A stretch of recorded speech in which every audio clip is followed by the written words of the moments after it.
श्रोताओं, आज इस कार्यक्रम में हमारे साथ दूरभाष पर जुड़ रहे हैं मेजर जनरल ए के शुक्ला, विशिष्ट सेवा मेडल। हम आपको बता दें कि मेजर जनरल ए के शुक्ला 37 वर्षों की सेवा के बाद सेवानिवृत्त हुए हैं सेना से और भोपाल एसएसबी के आप प्रेसिडेंट रहे और कमांडेंट भी रहे हैं। इसके साथ ही आप एक जाने माने मोटिवेशनल स्पीकर हैं और ट्रेनर हैं। आज इस कार्यक्रम में आपको पाकर बहुत अच्छा लग रहा है। मेजर जनरल साहब, आपका स्वागत है इस कार्यक्रम में। बहुत बहुत धन्यवाद। मुझे भी बहुत खुशी हो रही है आपके साथ जुड़ने में। शुक्ला सर, इस समय अनिश्चय की स्थिति है और हमारा जो युवा है वो चिंतित है अपने भविष्य को लेकर, आगे क्या होगा। निश्चित तौर पर हम आशावान हैं कि सब कुछ ठीक होगा, लेकिन जो बीता वक्त है वो वापस लौटता नहीं है। लेकिन हम अपने वर्तमान को भी संवारें, जो हमारे पास समय उपलब्ध है उसका हम सदुपयोग करें, ये जानते हुए कि आने वाला समय बहुत ही अच्छा होगा और हमारे लिए सब कुछ नया और खूबसूरत लेकर आएगा। जनरल साहब, हमारे श्रोताओं से क्या कहना चाहेंगे, युवाओं से जो इस समय इस कार्यक्रम में आपके साथ जुड़ रहे हैं, आपको सुन रहे हैं? मैं ये कहना चाहूंगा कि देखिए,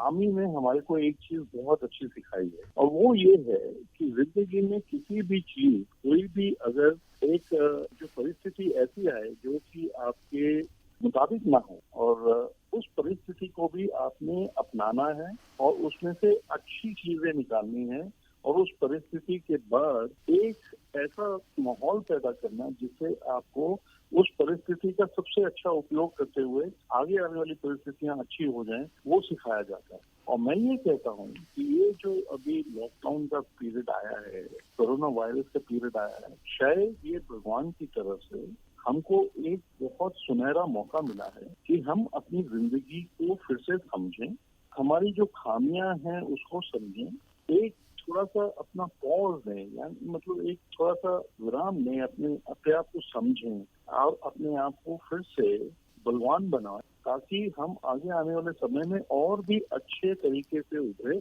और अपने आप में निखार लाएं, ताकि हमारा जो धरती है वो अच्छी बने, हमारा जो माहौल है अच्छा बने, एनवायरनमेंट अच्छा बने और हम अपने आप को अच्छा बनाकर और भी उज्जवल भविष्य की तरफ देखें। मैं ये नहीं कहूँगा कि कोई भी मायूस हो इस चीज से। ये मायूसी वाला वक्त नहीं है। ये इंसान और मनुष्य के लिए अपने आप को बिल्कुल मजबूत बनाने का और इस परिस्थिति में से उभर के आने का और इस परिस्थिति को सबसे अच्छे तरीके से इस्तेमाल करने वाला समय, मैं ये कहूँगा। तो बिल्कुल निराश ना हो और अपने ऊपर काम करें, अपने आप को मजबूत बनाएं, ये मेरा कहना है। जनरल साहब, आपने बहुत ही खूबसूरत बात कही कि ये ईश्वर का एक वरदान है जिस समय हम बहुत कुछ सुधार कर सकते हैं और जो समय है उसका सदुपयोग कर सकते हैं। हमारे बहुत से युवा साथी हैं जो सेना में जाना चाहते हैं, उसकी वो तैयारी कर रहे हैं एनडीए के माध्यम से और सीडीएस की परीक्षाओं के माध्यम से। थोड़ा विलंब हुआ है, परीक्षाएं होंगी भविष्य में। कुछ ऐसे साथी हैं जो एसएसबी की तैयारी भी कर रहे होंगे। एसएसबी की तैयारी साथ साथ चलनी चाहिए। हम सभी जानते हैं कि लिखित परीक्षा के बाद एसएसबी होता है, लेकिन उसकी तैयारी हम साथ साथ करते रहें। हम ये भी जानते हैं कि जो एसएसबी है ये बैटरी ऑफ साइकोलॉजिकल टेस्ट है पर्सनैलिटी का। हमारे श्रोताओं को बताएं कि किस तरह से वो अपने को तैयार करें इस लिखित परीक्षा के साथ साथ अपने व्यक्तित्व का विकास किस तरह से करें ताकि एसएसबी की जो परीक्षा है उसको पास कर सकें। ये आपने बहुत अच्छा सवाल मुझसे पूछा और मुझे बहुत खुशी है कि आपने ये पूछा, क्योंकि एसएसबी के बारे में हमारे जो युवा हैं इनके दिमाग में कई तरह के भ्रम हैं और कई तरह की, क्योंकि इतना ज्यादा मीडिया में और यूट्यूब पर और इंटरनेट पे इसके बारे में ज्ञान है कि युवा को समझ में नहीं आता कि ये ठीक क्या है, सही क्या है और किस दिशा में उसको तैयारी करनी चाहिए। मेरा ये मानना है कि एसएसबी एक टेस्ट नहीं है। आप ये मत समझिए कि ये टेस्ट है और इसीलिए इसके अंदर परसेंटेज बेस पे आपको सिलेक्शन नहीं होता है, लेकिन आपकी पर्सनालिटी, आप किस तरह से अपने आप को प्रस्तुत करते हैं, आपकी सोच क्या है, आपका नॉलेज कितना है और आप जिंदगी को किस तरह से जीते हैं, किस तरीके को देखते हुए आपका सिलेक्शन होता है। और इसके लिए तैयारी का समय चाहिए। दूसरे एग्जाम की तरह ये नहीं कि 10-15 दिन, महीना पढ़ लेंगे और आप इसको क्रैक कर लेंगे, ऐसा नहीं होता है। तो ये जो समय है ये बहुत ही अच्छा समय आपको मिला। आप बाकी सब चीजों से परे होकर अपने व्यक्तित्व पर, अपनी पर्सनालिटी पर, अपने दिमाग के ऊपर, अपनी सोच के ऊपर कार्य करिए। और इसके मैं एक गुरु मंत्र आपको देता हूँ और वो गुरु मंत्र ये है कि आप पढ़ाई करना शुरू करिए, आप किताबें पढ़िए, आप अखबार को पढ़िए, आप मैगजीन्स पढ़िए, ताकि आपका ज्ञान ज्यादा बढ़े, आपका सोच बढ़े। इसके साथ साथ आपको अपना इंटरपर्सनल स्किल, जिसको कहते हैं कि एक सोसाइटी में, एक ग्रुप के अंदर किस तरह से आपका व्यवहार होना चाहिए, उसको बढ़ाने के लिए आप कार्य करें। और इसमें समय लगता है। इसके लिए आपको अपना कम्युनिकेशन स्किल्स, बातचीत करने का तरीका, आपकी लैंग्वेज, इंग्लिश, आप किस तरह से बोलते हैं, आप किस तरह से अपने भावों को, अपने मन में जो आपके विचार हैं उसको दूसरे को आसान से आसान तरीके से समझा सकें, इसका ज्ञान प्राप्त करना।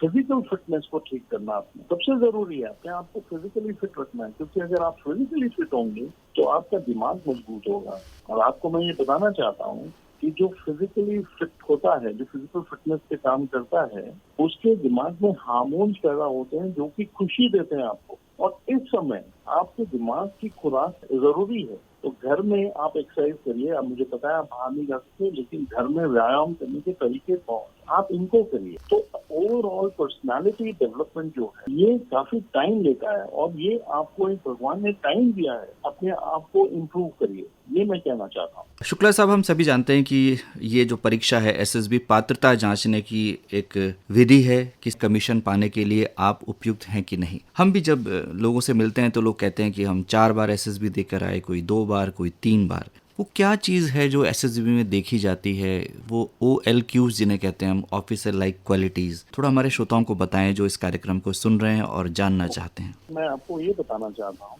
कि एसएसबी जो है इसमें 3 तरीके से जो भी कैंडिडेट वहां जाता है उसको 3 असेसर अलग अलग तरीके से देखते हैं और उसको असेस करते हैं। वो 3 तरीके क्या हैं?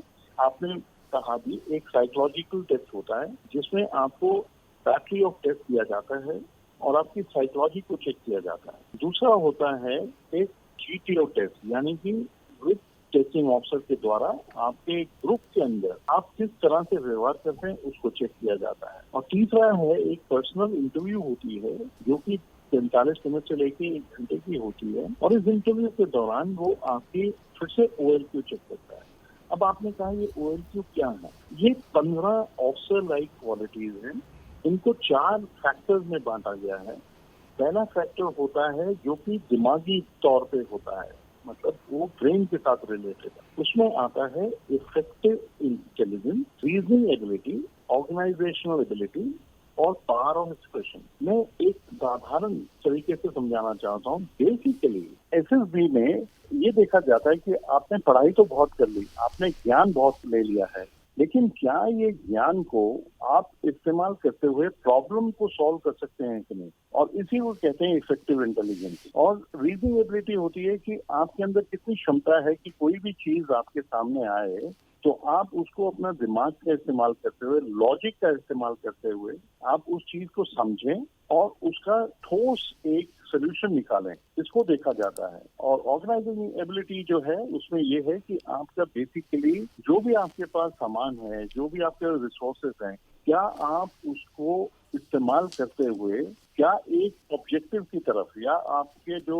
आपने ठाना हुआ है उसकी तरफ जा सकते हैं कि नहीं जा सकते। और पावर ऑफ एक्सप्रेशन तो मैंने आपको पहले भी बताया कि आप कितने आसानी से अपने मन की बात जो है आप दूसरे को कन्वे कर सकते हैं, यही एक पावर ऑफ एक्सप्रेशन है। इसमें कोई बहुत ज्यादा इंग्लिश या बहुत ज्यादा गूढ़ हिंदी की जरूरत नहीं है, लेकिन आप अपनी बात किसी के सामने रख सकते हैं और वो समझ सकता है, यही है। ये बहुत ही महत्वपूर्ण बात बताई शुक्ला साहब आपने कि गूढ़ अंग्रेजी और गूढ़ हिंदी की बात नहीं है, केवल अपनी बात को आप अभिव्यक्त कर सकें और आसानी से कर सकें, दूसरी तक अपनी बात को पहुंचा पाएं, इसे हम पावर ऑफ एक्सप्रेशन कहते हैं। इसके अलावा और क्या टिप्स हैं कि इस दौरान चूंकि समय भी है उसका सदुपयोग करते हुए हम कुछ ऐसी चीज़ें जो हम डेवलप कर सकें, कुछ ऐसी क्वालिटीज़ होती हैं जो पहले से हमारे भीतर होती हैं, कुछ हम पैदा कर सकते हैं। और क्वालिटी आपके अंदर जो होनी चाहिए वो है सोशल एडेप्टेबिलिटी। आप अगर नॉर्मल लाइफ में भी देखें, इसको आप मान सकते हैं एक सभ्य समाज में रहने का तरीका, बस उसी को हम सोशल एडजस्टमेंट भी कहते हैं। मान लीजिए आप ग्रुप में कोई काम कर रहे हैं, आपका दूसरे की तरफ रवैया क्या है? क्या दूसरे की बात को आप समझते हैं? क्या दूसरे की दुख या तकलीफ को आप समझ पाते हैं, और अगर आप समझ पाते हैं तो क्या उसको आप ग्रुप में शामिल करते हुए ग्रुप की जो कोहेसिवनेस है, मतलब एकता जो है, उसको मजबूत करते हुए क्या आप काम कर सकते हैं कि नहीं, ये बहुत जरूरी है और ये आपको डेवलप करना चाहिए। उसके अलावा आपको जो है अपनी फिजिकल फिटनेस, मतलब शारीरिक क्षमता को बढ़ाना है, ये बहुत जरूरी है, क्योंकि ये देखा जाएगा आपका एसएसबी में। तो ये मैं आपको बताना चाहता हूँ। तो ये 4 फैक्टर जो हैं वो मैं बता दिए हैं आपको। शुक्ला साहब, एक बात और, हमारे जो श्रोता हैं इस समय अनिश्चय की स्थिति में तो हैं ही। हम ये मान के चलें कि ये परीक्षाएं जो एनडीए की या सीडीएस की हैं वो निकट भविष्य में होंगी जैसे ही लॉकडाउन खुलेगा। ऐसा है कि जैसे ही ये लॉकडाउन खुलेगा, एसएसबी जो है उनके कार्रवाई शुरू हो जाएगी। वो बिल्कुल तैयार हैं एसएसबी करने के लिए। वहाँ पे सारा जो इंफ्रास्ट्रक्चर है वो वैसे ही रखता है। वो सिर्फ इंतजार कर रहे हैं कि पब्लिक ट्रांसपोर्टेशन जब शुरू होगा और जब सरकार आपको इजाजत देगी चलने की, एक दूसरी जगह जाने की, वो खोल देंगे उसको। यहाँ तक रिटन एग्जाम्स हैं, वो भी रिटन एग्जाम्स की डेट एकदम ही सबको बता दी जाएगी। पर मेरा ये मानना है कि उस डेट को और उसका इंतजाम ना करें। आपकी जो तैयारी है रिटन के लिए और एसएसबी के लिए वो जारी रहनी चाहिए। मैं आपको एक छोटा सा एग्जांपल देना चाहता हूँ। एक गांव था, उस गांव में क्या हुआ कि जो किसान थे उन्होंने भगवान इंद्र को किसी तरह से नाराज कर दिया। तो इंद्र भगवान जी ने कहा कि मैं अब इस क्षेत्र में बारिश नहीं करूंगा। तो इससे जो किसान थे वो काफी विचलित हो गए और उनको परेशानी हो गई। उन्होंने काफी पूजा पाठ किया और इंद्र भगवान को फिर से प्रकट होना पड़ा। जब वो प्रकट हुए तो उन्होंने उनसे डिमांड करी कि आप जरूर बारिश करें, नहीं तो हम तो भूखे मर जाएंगे। तो इंद्र भगवान ने कहा कि मैं बारिश नहीं कर सकता हूँ, और अगर कोई कर सकता है तो वो है शिवजी महाराज। जब वो डमरू बजाएंगे तो बारिश हो जाएगी। और वो चले गए। अब इन्होंने शिवजी भगवान की प्रार्थना करी और शिवजी को बुलाया, लेकिन इंद्र भगवान ने शिवजी को कह दिया था कि आप यहाँ पे बारिश नहीं करेंगे, आप चाहे वो कितने भी आपके तरफ याचनाएं दें, आप नहीं करेंगे। एक किसान था जो अपनी जमीन को हर वर्ष बोता था और सिंचाई तो नहीं कर पाता था, लेकिन उसकी देखभाल करता था। 1 वर्ष बीता, 2 वर्ष बीते, तीसरा वर्ष बीता तो बारिश तो हुई नहीं। तो बाकी किसानों ने कहा कि तुम ये क्यों कर रहे हो जब तुम्हें पता है कि कुछ होना ही नहीं है। उसने ये कहा कि अगर मैं 12 साल तक अपनी खेती में काम नहीं करूंगा तो 12 साल के बाद जब बारिश होगी, हो सकता है मैं ये जो मेरा स्किल है, जो ये तरीका है बोने का, यही भूल जाऊं। और अगर मैं ये भूल गया तो जब बारिश होगी तभी भी मैं कुछ पैदा नहीं कर पाऊंगा। तो ये जब शिवजी ने सुना तो उन्होंने सोचा हो सकता है मैं 12 साल में डमरू बजाना भूल जाऊं। तो उन्होंने डमरू बजा दिया और बारिश हो गई। तो मेरा कहने का मतलब ये है कि आप किसी चीज का इंतजार ना करें, आप अपना काम करते रहें, तैयारी करते रहें। बहुत ही बेहतरीन उदाहरण के साथ आपने हमारे श्रोताओं को समझाया कि हम समय का इंतजार न करें और अपनी तैयारी जारी रखें। Major general A.K. शुक्ला साहब, आज आप इस कार्यक्रम में शामिल हुए और बहुत ही रोचक ढंग से आपने और बहुत ही सहज ढंग से हमारे श्रोताओं को बताया कि इस अनिश्चय के दौर में हम कैसे मोटिवेट हो सकते हैं, अपना हौसला बनाए रख सकते हैं, अपनी तैयारी को जारी रख सकते हैं। आकाशवाणी से जुड़ने के लिए शुक्ला साहब आपका बहुत बहुत धन्यवाद।